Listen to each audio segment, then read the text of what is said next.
Hello, welcome to my channel. I hope you're having a good day. And today I want to talk about communicating in the form of reading people and nonverbal cues.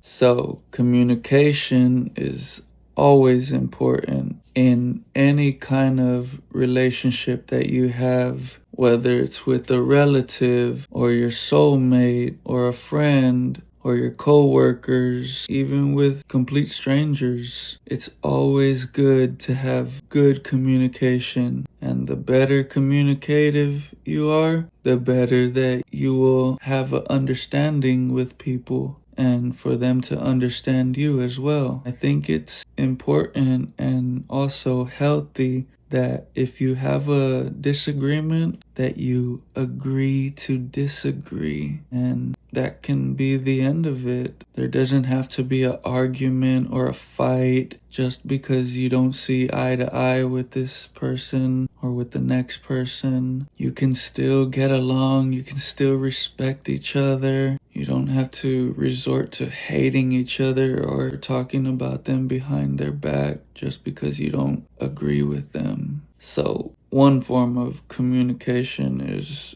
reading the room.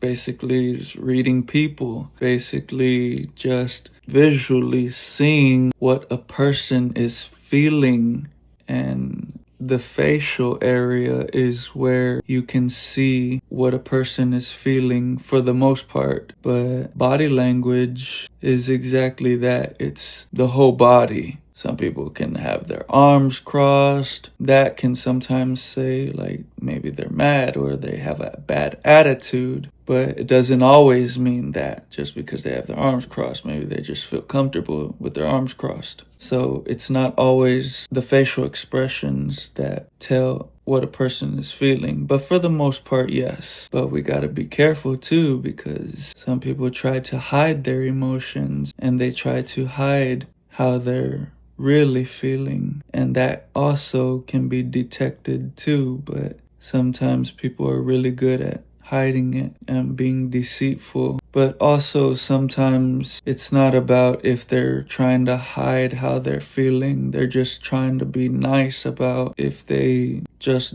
don't want to come off as being mean. So they might try to cover up how they really feel about you. For example, if they don't like you, they might try to be polite about them not liking you, which that's not a bad thing. If you don't want the other person to feel bad because you don't like how they're acting, or maybe you think that they're embarrassing. Sometimes a person might be acting a little bit off and that might be a little embarrassing to you, so you might not want to show how you really feel because you don't want the other person to feel bad. So just to pass time or to get through the situation, you might just tolerate it for a little bit. And I don't think there's nothing wrong with that, as long as you're not being like fake about how you feel. Because I think there's a difference between being fake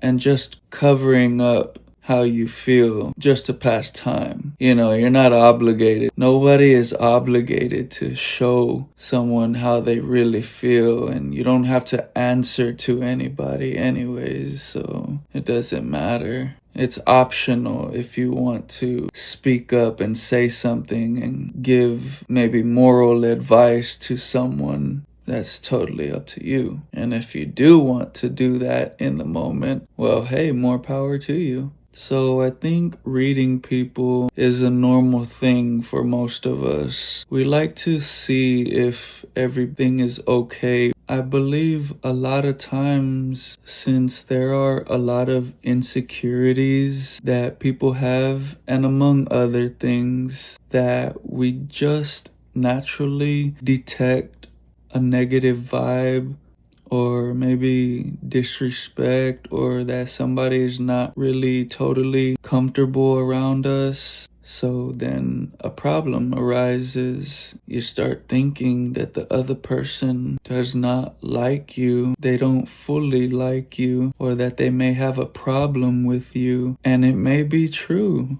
There's a lot of disagreements that people have. People will get mad over a simple card game. So that's just one form of communication, reading people. Just seeing how a person is feeling by their body language. Now, the other part of my topic is nonverbal cues, which is a little similar, but not quite exactly the same. For example, nonverbal cues, you're basically saying something without using words. You are trying to communicate something just without verbally speaking it with your language from actual words. For example, somebody might look at you like,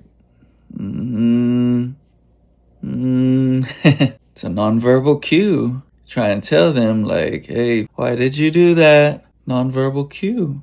There's many of them. We don't always communicate with our words, communicate with our body language. We can communicate through just a look on our face. You know, maybe a uplift of the brow can communicate something. Like just a simple can say a lot.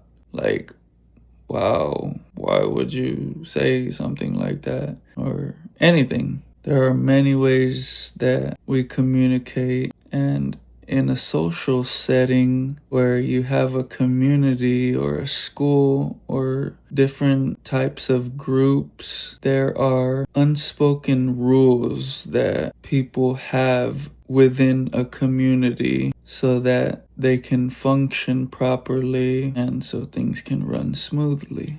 And I think if you can properly communicate and pick up on signals, and you can properly get your point across and also receive and be receptive, which is also being aware of your surroundings. You know, how can you notice what's going on and be reading the room and all that if you just have your head down and you don't want to pay attention and you don't want nobody to look at you? I mean, you gotta be observant if you want to know what's going on around you. And I don't know about anybody else, but for me, I know that's a good thing, to be observant. I mean, the Messiah said it himself. Be gentle as a dove, but be cautious as a snake.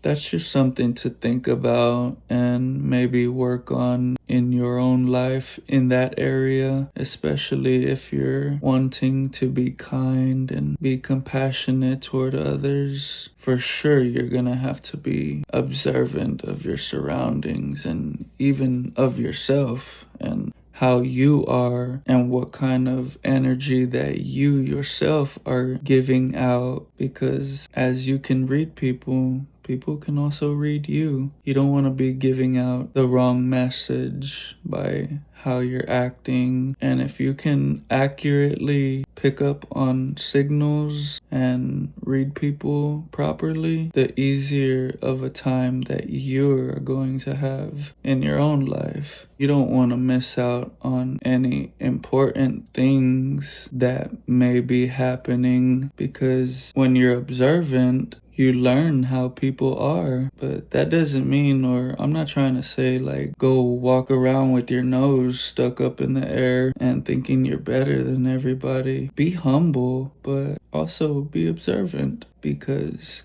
communication is very important in life. And the better that you are in communicating, the better that things will be for you. Because whether you're speaking with actual words or you're speaking through body language or nonverbal cues, you're still speaking and sending some type of message somehow. And it's better to speak life than to speak death. To be a good role model and someone that people can look up to. Well, thank you so much for watching. I hope this has helped you, and I hope you have a good day. Peace.